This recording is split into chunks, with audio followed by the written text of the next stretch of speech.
Hello everyone and welcome back. So, bit of a different one this time. This is more kind of like a blog style update on something little that I've been working on. So, yeah, this is my Warhammer 40,000 scale, so 28mm, 32mm, Imperator Titan. This is the biggest class of Titan in the Warhammer 40,000 universe. Forge World don't make a kit of this one. I mean, I think the large one they do is the Warlord, and if you bought one of those, you're looking at nearly sort of £3,000, £3,000. God knows what that is in US, probably nearly four in US dollars. So that's lovely.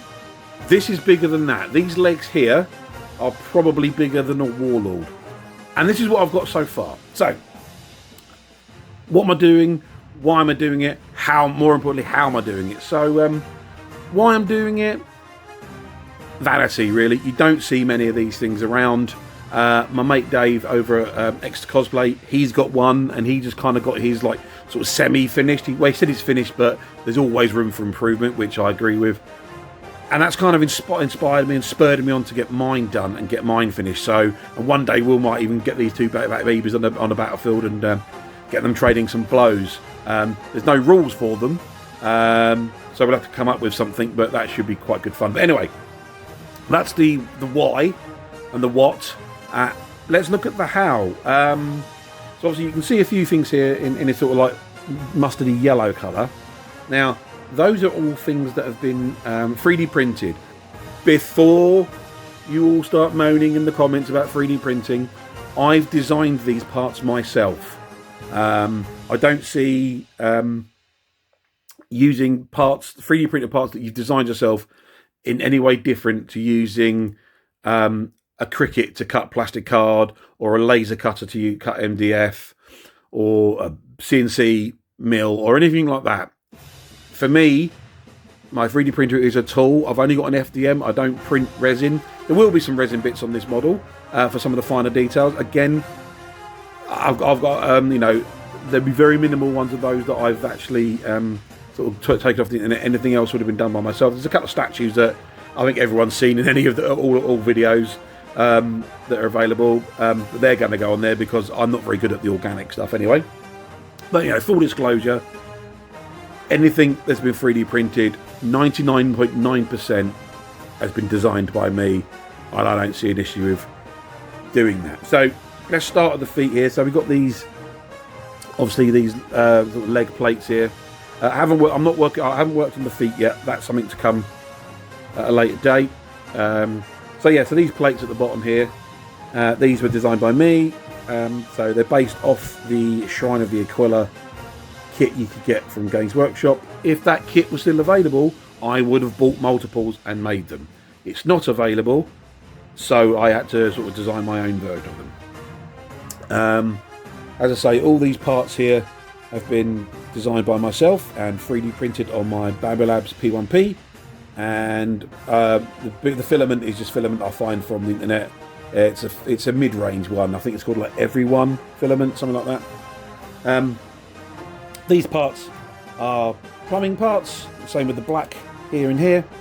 That's all plumbing parts. Anything white is pretty much plastic card. So like the trim around here and that kind of thing. A few of these little bits in here. All these little details are also 3D printed. There's cast resin parts here and here. And then, yeah, for rivets and stuff, I'm using sort of like rhinestones and different sizes here for the rivets. So let's give you a little bit of a pan up and see where we've got to so far.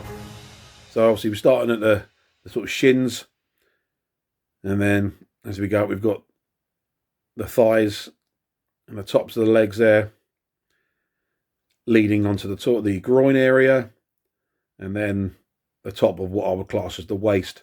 And there's a little primary space being on there for scale, just to show you how big this thing's going to be. I think working on some rough measurements, it's going to clock in at around 5 foot tall. That's 1500 millimeters, so 150 centimeters, or 1.5 meters.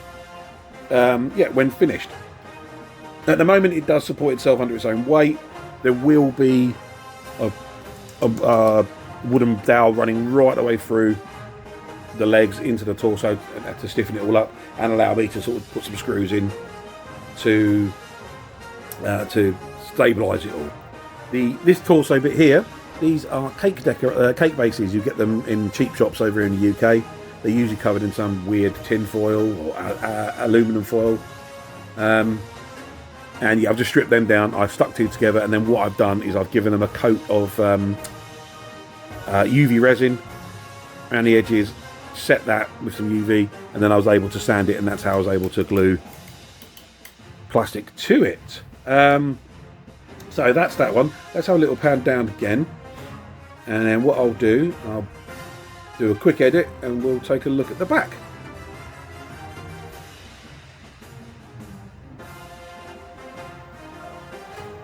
And here's the back. So you can see there's a lot more details on the back here. Got the nice pistons going in at the bottom here. These will have these sections here. That's that cheap plastic pipe tool you can get from Amazon or Temu or that kind of place. These will have ribbed cables going from here to here. Plastic card tubing, plastic tubing in here. These sections here I made masters of and cast them in resin, and I'm just starting to detail things up now with like just various gubbins, bits from kits, more 3D printed parts that I've designed myself, bits of plastic card, that kind of thing. So let's have just a quick little pan down, and then we'll pan up again like so. And then I think we're going for a close-up. This section at the top here where the Space Marine is, that's going to be for when I do the torso. The torso that's been screwed on and glued, and the torso will sink down onto that. That'll be like a little massive locator block for it, because I want to make the torso removable for transportation, because obviously I think this thing's going to fly around the country to a few shows as well and a few big games and stuff. You may have seen as well in here, you can see some blocks of Lego that I've used just as braces, and to give myself some 90-degree angles, so I knew everything would line up properly. So let's just go in for a quick close-up, and yeah, well, I can talk a few bits from there. Okay, so here we are. Bit of a close-up on the rear of the Titan. You can clearly see a few of the sort of plastic kit bits that I've used. More rhinestones, more plastic card that I've cut, plastic trim around the edges here.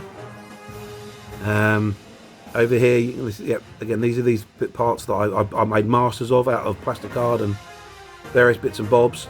Made some resin, took some moulds, made some casts, so I can use these.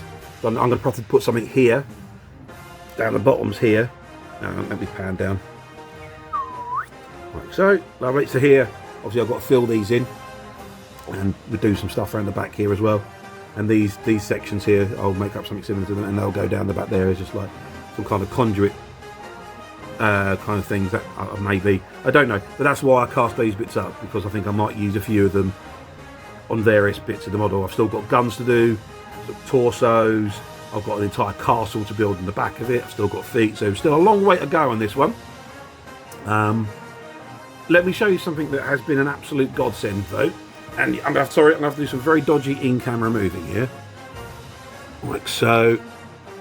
And let's zoom in and let's see if it, there we go. Yeah, look at that. So these bits here, these little cogs, they're going to be everywhere. They're going to be all over this model. And what these are their tokens from, what's it called now? The Titan game, the smaller scale Titan game. Is it Imperialis or whatever? Yeah, so the current game, that is the little token sheet you get from that. And you get hundreds of them. Well, not hundreds, but you get a few on one of the sprues. So I grabbed one of the sprues, and I'm going to use them to decorate little plate pieces all over. And yeah, as I say, this is like that plastic tubing you get from those toys. These are little 3D printed parts that I'm going to have printed. Again, rhinestones, MDF, all sorts of bits and bobs here to detail this bad boy up, because it's got a lot. It's a big boy, and it's going to have a lot of space to fill. So that's that. So let's have a pull out and some final thoughts. Okay, so here we are, back round the front again. I've tried to frame it so I can get as much of it in shot as possible. As I say, it's going to be a bit of a beast, this one. But I'm looking forward to it, and I'm looking forward to sharing my progress, kind of blog style, with you on this one. If you do want to follow the progress of this more closely, you can check out my Instagram. I'll leave links in the description below. That's where I post the majority of the work in progress shots of this bad boy. It's going to be a big one, guys. I'm excited to get it finished as well. This is certainly the biggest model I've ever built, and again, yeah, it's going to be one of the biggest Warhammer models in the world, I guess. Well, finished anyway. So that's it, guys. Thank you for watching. Like, share, subscribe, do all that YouTube stuff. I think this is an exciting one for people to look at. So share it with your friends if you can. That would be fantastic. All right, guys, you take care, and I shall see you in the next video.